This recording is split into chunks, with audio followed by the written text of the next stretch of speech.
அனைவருக்கும் வணக்கம்.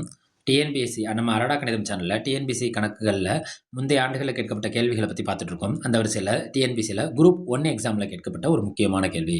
முதல் எண்ணானது 2வது எண்ணை விட 25% அதிகம் எனில், 2வது எண்ணானது முதல் எண்ணை விட எவ்வளவு சதவீதம் குறைவு? கம்பேரிசன்ல அதிகம்னு குடுத்திருந்தனா, அப்ப கேள்வியில என்ன கேட்பாங்கன்னா, கம்பேரிசன்ல குறைவுன்னு கேட்பாங்க. ரைட்டா? அந்த அந்த வகையான கணக்குகள் குரூப் 1 எக்ஸாம்ல கேட்டிருக்காங்க. நம்ம அத பத்தி பார்ப்போமா? ரைட். இந்த முதல் எண், 2வது எண் கம்பேரிசன்ல சொல்றாங்க. இப்ப கொஞ்ச நேரத்துக்கு முன்னாடி இதே மாரி ஒரு கணக்குக நம்ம வீடியோ அப்லோட் பண்ணியிருக்கோம் நம்ம அரடா கணிதம் சேனல்ல. அந்த வரிசையில இந்த கணக்குல எத பத்தி பேசுறாங்கன்னா, அதிகம் பத்தி பேசுறாங்க. அப்ப அதிகம்னா என்ன செய்யணும்னா, ஆட் பண்ண போறோம். அதிகம்னா என்ன பண்ண போறோம்? ஆட் பண்ண போறோம். பார்ப்போமா? இந்த மாரி அதிகம், குறைவு, எவ்வளவு சதவீதம் அதிகம், எவ்வளவு சதவீதம் குறைவுங்கிறத கம்பேரிசன்ல கேட்டா நம்மளுக்கு அதுக்கான ஃபார்முலா என்னன்னா, 6 அவன் அதிகம்னா கூட்டணும், குறைவுனா என்ன செய்யணும்? கழிக்கணும். யாரோட கூட்டணும்னா 100ஓட கூட்டணும். சதவீதத்துல தானே ஆன்சர் கேட்டிருக்காங்க. அப்ப யார கொண்டு பெருக்கணும்னா 100 கொண்டு பெருக்கணும். அவ்வளதான். இதுதான் இதுக்கான விடை.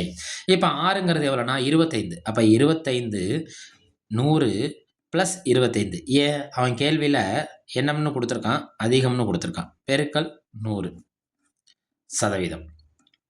25 100 25 கூட்டினா நம்மளுக்கு என்ன கிடைக்கும்? 125 பெருக்கல் 100%.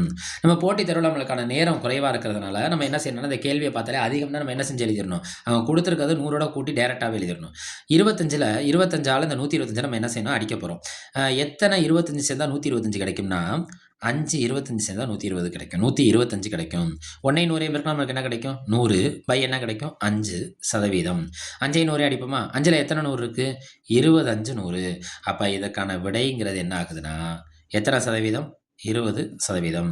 இது எதுல கேட்டது? குரூப் 1 எக்ஸாம்ல கேட்கப்பட்ட முக்கியமான கேள்வி. அப்ப 20%ங்கிறது அவங்க குடுத்திருக்க ஆப்ஷன்ல யார குறிக்கும்? Option C. நன்றி.